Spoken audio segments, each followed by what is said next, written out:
যুদ্ধ বন্ধে সর্বশেষ যুক্তরাষ্ট্রকে 5 শর্ত দিয়েছিল ইরান। মার্কিন এই 5 শর্ত দুই দেশের মধ্যে শান্তি প্রক্রিয়া চালিয়ে যেতে প্রয়োজনীয় বলে মনে করছে ওয়াশিংটন প্রশাসন।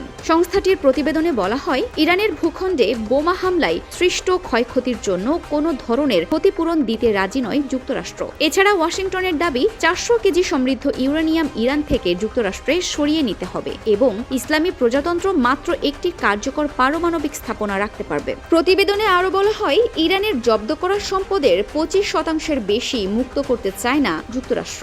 একই সঙ্গে লেবানন সহ সব ফ্রন্টে যুদ্ধ বন্ধের বিষয়টি আলোচনার মাধ্যমেই সমাধান করতে হবে বলেও নিজেদের অবস্থান স্পষ্ট করেছে ওয়াশিংটন। ফার্স এর প্রতিবেদন অনুযায়ী ইরান যে 5টি শর্ত দিয়েছে তার মধ্যে রয়েছে সব ফ্রন্টে যুদ্ধ বন্ধ করা, বিশেষ করে লেবাননে ইরানের ওপর মার্কিন নিষেধাজ্ঞা প্রত্যাহার, জব্দ করা ইরানি সম্পদ মুক্ত করা, যুদ্ধের ক্ষতিপূরণ প্রদান ও হরমুজ প্রণালীর ওপর ইরানের সার্বভৌম অধিকার স্বীকৃতি দেওয়া। সূত্রটি আরও জানায়, যুদ্ধবিরতির পরও আরব সাগর ও ওমান উপসাগরে যুক্তরাষ্ট্রের নৌ অবরোধ অব্যাহত থাকায় যুক্তরাষ্ট্রের সঙ্গে আলোচনার ব্যাপারে তেহরানের অবিশ্বাসও আরও বেড়েছে। পাকিস্তানি মধ্যস্থতাকারীদের কাছে এমন বার্তা পাঠিয়েছে ইরান।